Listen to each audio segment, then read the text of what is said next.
Hi, this is Freya from Otherworldly, and I'm here to take a look at another Bento mesh head. This one is from a creator that is new to me. It's GA.EG. I believe it's the abbreviation of two partners working on the brand, but I can't swear to that. And they've had several other mesh heads out before, but I haven't really looked at them before Bento. And they did put out a male mesh head as well called Damon. I glanced at that one and asked my partner if he wanted to look, but he wasn't really interested in the way that one looked. But then they released this Barbara mesh head, and it being Omega compatible, sort of out of the box, well, you do have to use the relay, which is what I've got on here, that you basically have to wear as you're applying Omega appliers, but it fits Omega appliers very well. And I thought it would be nice to have another one of those in addition to my Lightstar heads. The head is perhaps more feminine than what I would normally go for if I was just looking to recreate any of my typical shapes, so to speak.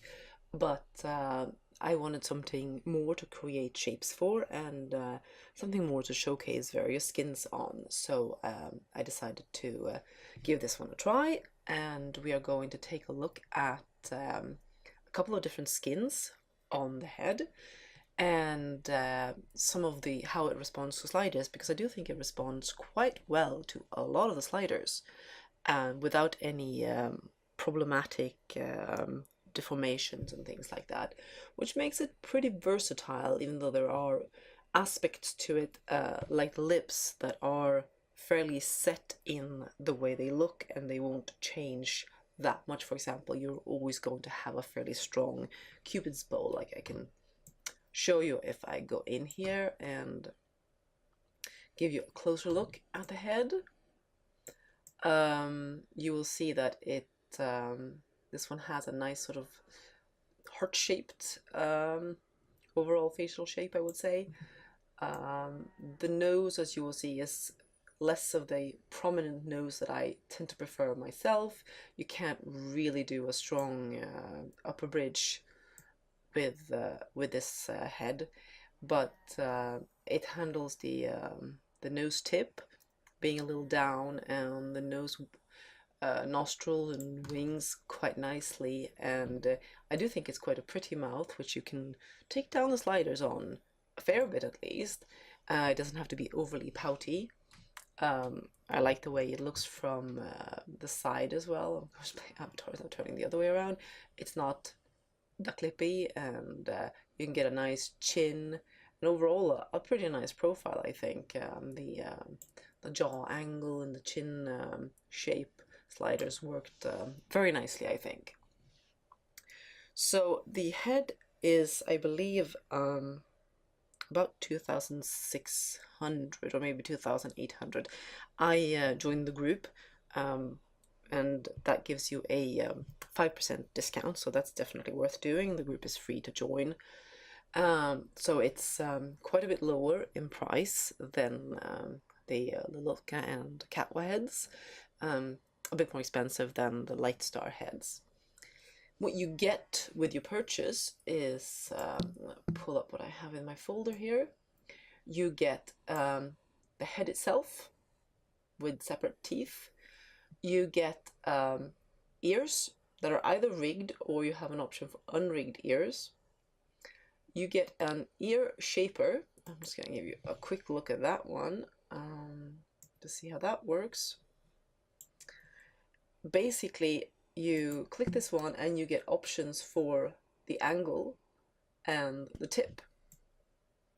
Let's see if you can stop turning this way. I will press the 3, and as you see, it gave me a pointy ear, and then I can angle it out further as well, and sort of you can't really get fully on elf ears, but you can definitely get something a little different. I'm gonna go back to where I had mine to start with. That was a bit much, actually. That goes in. Obviously, you can use that, as you see, as well to accommodate a hair or avoid cutting into a hair. And the unrigged ones, I am guessing you can probably adjust separately as well. These, of course, will respond size-wise to the ear sliders. You also get neck blenders for various bodies. I'm not wearing mine at the moment. I find that it's often easier to get it to work without. It depends on the lighting, though. You have various alphas. You have some gestures for talk and so on. And you have a facial AO. This one is extendable so that you can buy additional packs. You don't get that many to start with. You have a couple of static and animated emotes. Let's see if this one ends up doing anything. I'll set it to 15 seconds instead, so you can adjust how often they go on as well. And then you have on and off for each of the selections here that you can basically actually, oh yeah, I had it off actually. So there you turn it on and you get a smile, and then that'll repeat every 15 seconds. You can have it react to talk on voice and chat. You can have various chat triggers and emote triggers. I generally don't use that with my heads unless it's for photos. You can also apply presets and record presets. So quite a lot of options, and I know there are extra packs being sold as well. Fairly reasonable prices, I thought, when I looked at them a bit briefly. What might be more interesting, of course, is the Smart HUD itself, which is the main HUD for options for the head. You have various custom options that you can save. Here you have brow styles. I'm actually wearing brows from another HUD that applies to the skin. You have your brow colors. You have your hair bases. You can tint as well. For makeup, you have eyeshadows. Put on a bit of red eyeshadow here for a dramatic look, and maybe a nice dark lip as well. As you see, it works even though this is not the default skin. It will more or less work. Obviously the basic shape is pretty close. It doesn't quite take all the way out here on the lipstick, and then you can easily just go nude like that. You can go with a bit more blush if you would prefer that, or you can take it off again. Take this off as well so I can show the other skins without any makeup on. Then you have the default skins. You have options for teeth whiteness. You have freckles, material on and off, full bright on and off, and you can also tint the skins. You have a couple of lash options. You have either 3D lashes or you have alpha lashes, and you have them in 2 lengths. And you have your basic liners for just adding a bit of smokiness around the eye like that, or taking that off again. You can tint there as well. And then you have the alphas that show which makeup layers and which faces are being used, where you can easily clear all the faces, or you can go in and clear individual faces so that you can easily get rid of if a pesky makeup is hanging around and you don't know quite where it is. So, excuse me. That is the HUD that comes with this head itself and the features of the head. And next, I thought I would look a little bit at the sliders, how it responds to those. So I have taken a static pose here at the moment to make this a little easier, instead of having the head bouncing around and having to chase it while I'm editing the shape. And we're going to go down to head here, and I tend to actually put my mesh heads to, generally my head size is 60. I tend to put a lot of mesh heads at 65 because I feel like often they come in just a little bit smaller than the system head. So obviously you can go for the head stretch, and as you see, you have quite a range here of how it will move without moving at the nose or the mouth too much. The head shape can go fairly square or fairly round. I think you get a little caving in if you go the full extreme, but obviously that will happen even on the system head if you push it that far. What it does do is it responds very well to the sliders, so you don't really have to go to the extremes. Here, of course, we can change it quite a bit. If you go further down, you're going to get a heavier jawline, and then you can work on the chin separately to fit better with that. The length works well, but isn't that interesting to look at, I think. The forehead angle could have been responding a bit more strongly, but that is a tricky one. I'll show that from the side here, I think. It works a bit, but I think that when I started sloping it further, it didn't necessarily look great without the hair. The brow will allow you to balance that a little bit as well. Your upper cheeks, you can go very in or quite a bit out, and it doesn't really, I mean, it puffs up a little bit against the eye, but not too badly. Filling out the lower cheeks. Here, I think the rigging may end a little early. The movement kind of stops around here. Alternatively, that's just what it looks like because I've got the blush there. I keep feeling like some heads go a little further down, but it responds quite nicely. The cheekbones, if you take them all the way up, you get a little pushing against the eyes. Similarly, if you take them all the way down, it drags a bit on that texture. But again, those are pretty much unavoidable issues. The eyes, I do like the fact that I don't have to make them as huge as I found that, for example, when I've tried Kappa demos, you have to make them fairly huge to work. These are closer to the normal. You don't get much effect from, actually I shouldn't go ahead, I should just show you. You have quite a range there. Same with eye opening. That one actually works quite nicely to take down further. The spacing works about as you'd expect. The outer corner, mostly, as you can see, affects the eyebrow. I know this is a known issue with the bento heads in that they're basically linked, the eyebrow and the outer corner. The inner corner, you can do a little bit with that as well, but if you go too far down, it'll stretch a little bit there. Eye depth isn't that interesting. The upper fold, you can play a bit with. So you can see it actually gives you a bit of room to lower, or you can sometimes do that if you have the eyes down in size and you want to adjust, for example, to make sure it fits with mesh eyes. You can mess with like the eyelid fold or eye bags to open up in that way instead.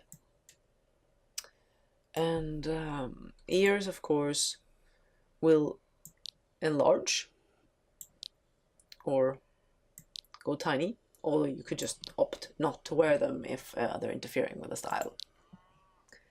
On the other hand, as you see, ear angle won't do anything. That's what you control with your HUD.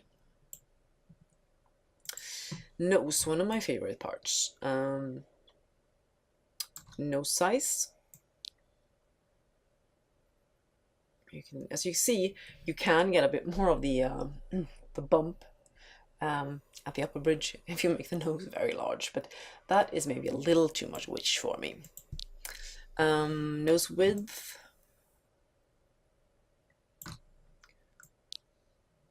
responds quite well.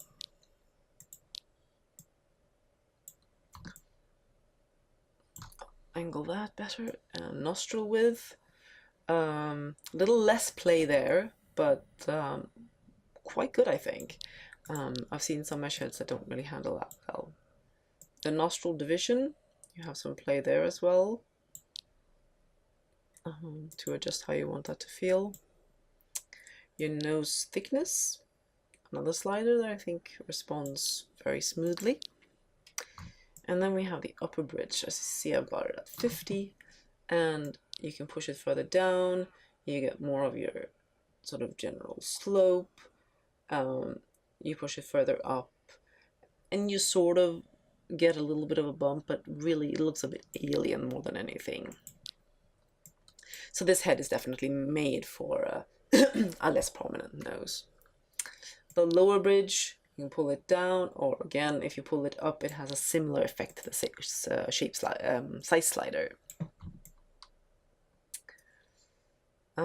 Bridge width is a difficult one. It doesn't really tend to respond much more than that, but most of the time the mesh heads have a smoother section near the eye anyway. Nose tip angle, as you see, you can go quite downturned or you can go quite up. I do like the fact that it handles downturned so well. The shape here, you can make it a little puffier or not at all. And of course you can go and make it crooked, but as you see, that'll kind of get a little weird with mesh heads. It sort of tends to move your whole face, look like you've been caught in the middle of a punch. Lips, we can go smaller or wider. They can stand to take down the fullness a fair bit, as you see, or going up more. Thickness, same. You should be able to get away with making a fairly narrow lip here. Lip ratio responds very smoothly without having the teeth poking through or running into the nose and other issues that I have seen a lot on other heads. Mouth position, similarly, you can move it a lot without it running into other parts. And that's something that in general the whole mouth and nose area seems to be problematic. Mouth corners have a bit of play there, but as you see, the general style of the mouth is more or less unchanged. Even with the lip cleft pulled down all the way, you still have a fairly strong cupid's bow. You can change it like this, but as you see, mostly that moves a bit of the lip around. And finally we have the chin, and if we take it from the side first, there you see a little bit of breakage at the extremes, but those are quite some extremes. There's a lot of play there. On the chin angle, jaw shape, as you see, I have it quite pointy here. You can fill it out a lot to get a very different feel from the head. Your chin depth, very variable. Does run in a little bit to the mouth if obviously you go all the way down. You shouldn't, it's nice to have a chin. Your jaw angle, I was quite impressed by this one.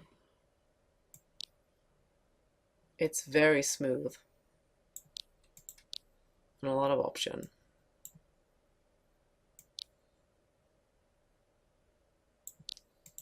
There you have your jaw jut and jowls. I'm not sure, I keep forgetting if this is one of the sliders that works or doesn't work.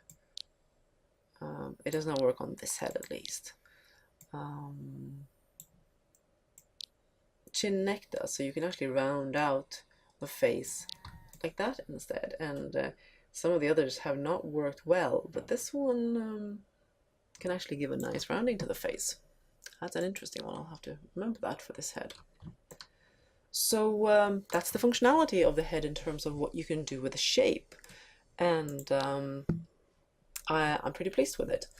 Said it for making my own sort of personal shapes. I would have liked a bit more of nose, but I do like the fact that you can do a lot with the jaw shape, because that can do a lot to change the feel of a face. Last but not least, I thought I would try a couple of different skins on the head. Now, as with any shape, or even more so with mesh heads, I think, not all skins are going to fit all heads or all head and shape combinations.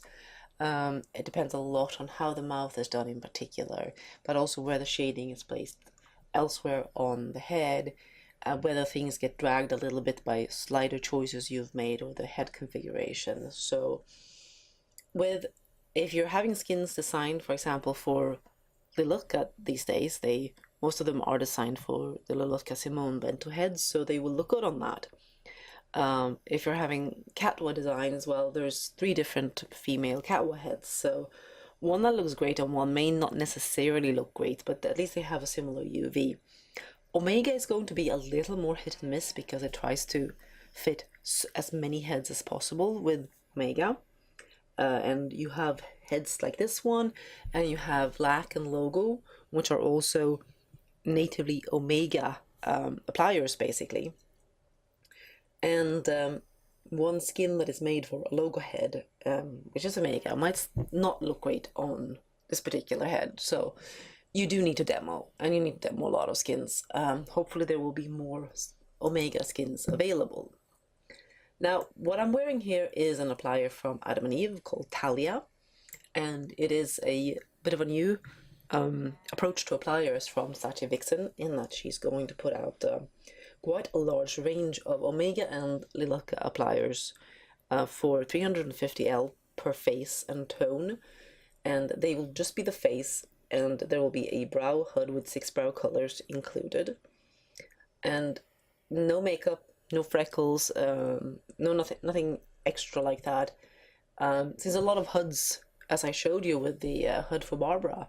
They come with blush, they come with eye makeup, they come with lipstick, and a lot of it will work.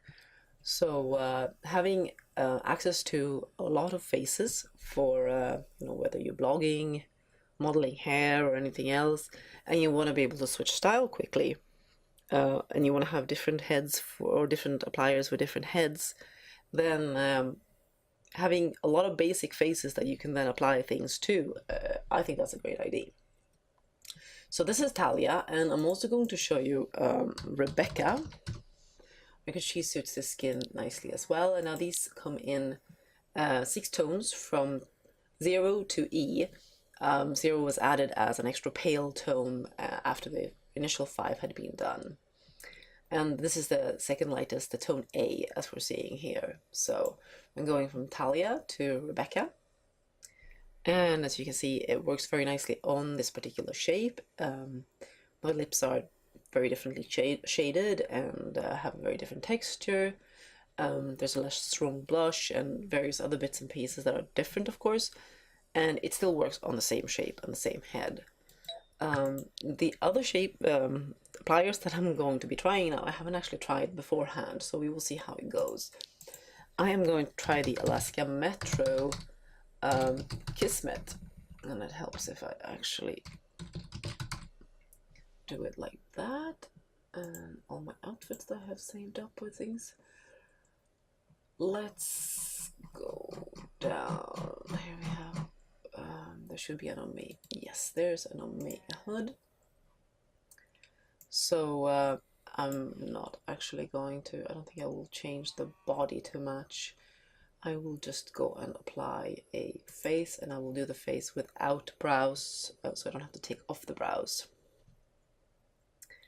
And I think Kismet works lovely on this face as well, on this head as well.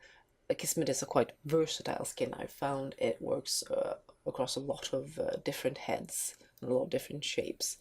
I would do some tweaks to the mouth and maybe to the cheekbones as well to adjust where that shading falls, but the eyes work great. The nose looks really good, I think. So yeah, I think you could absolutely use Kismet on Barbara. And after that, I think I'm going to try the Heidi skin from Pixel. The logo applier there will apply to let me see, or maybe it actually goes like, does it go like that? Omega then.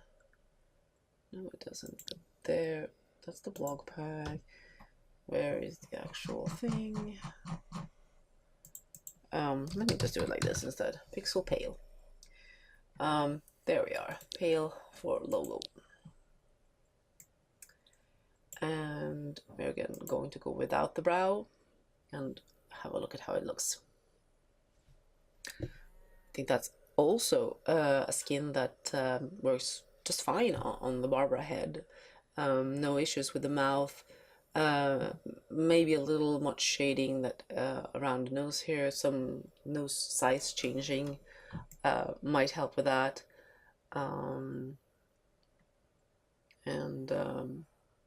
Yeah, no, I definitely think that one works as well. Obviously, to remember that I currently still have the Adam and Eve body here, so you do have a seam here. It's more obvious on the Kismets and pointed out there, but here it is because they don't actually match. So I'm going to go back to Rebecca, I think, because I quite like both Rebecca and Talia on this head. Well, Rebecca is has a quite sweet look, I think, which looks really nice on this head. So that's Barbara for you, and to finish off, get this out of the way as well, I'm just going to give you a little bit more of a look at what else I'm wearing.